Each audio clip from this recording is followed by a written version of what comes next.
It's been 4 years since this legendary phone was released. My favorite Huawei phone of all time, the Mate 40 Pro. Let's see if it's still good in 2024 and if Huawei was really ahead of others. I think this phone is one of the prettiest phones ever made, and compared to what Samsung or Apple offered in 2020, yeah, this phone has a nice, unique design. This also applies to the build quality and the form factor. It's a premium phone. It's a big, heavy phone for pro users. I have nothing to complain about the physical aspects of this smartphone. Now let's move on to the front, where we have a 6.76-inch OLED 90Hz display. With a 88 degrees curvature on the left and right sides, it offers you an immersive viewing experience. It's such a pleasure to look at this display. But although this display is 90 Hz, I think you can really notice that compared to a 120 Hz display, for example.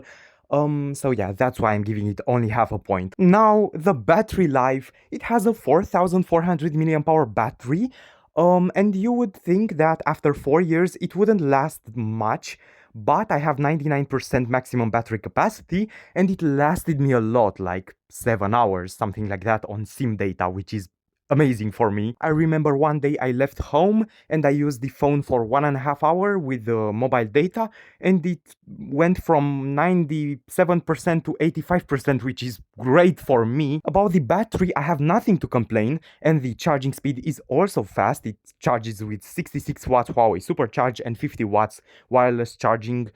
Again, a point for this as well. The performance, this phone actually was one of the fastest phones in 2020, was faster than the Galaxy Note 20 Ultra with the Exynos variant.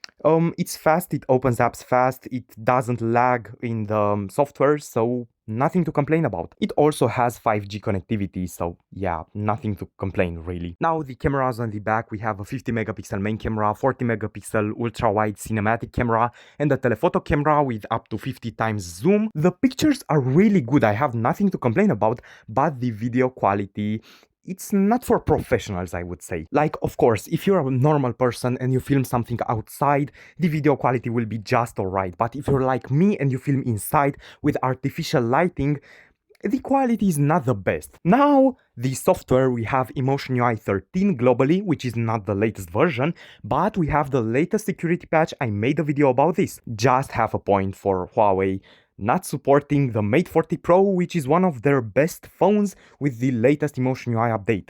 I don't understand why they do this. Now, this phone has some cool features like air gestures. You can take a screenshot and scroll without actually touching the screen because it has the 3D camera on the front. We also have secure, fast face unlock.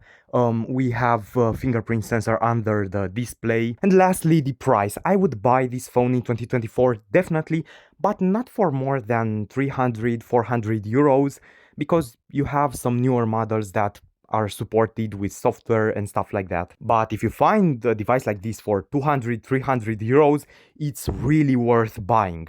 Thank you for watching. Follow for more interesting and useful Huawei content for everyone. Thank you so much.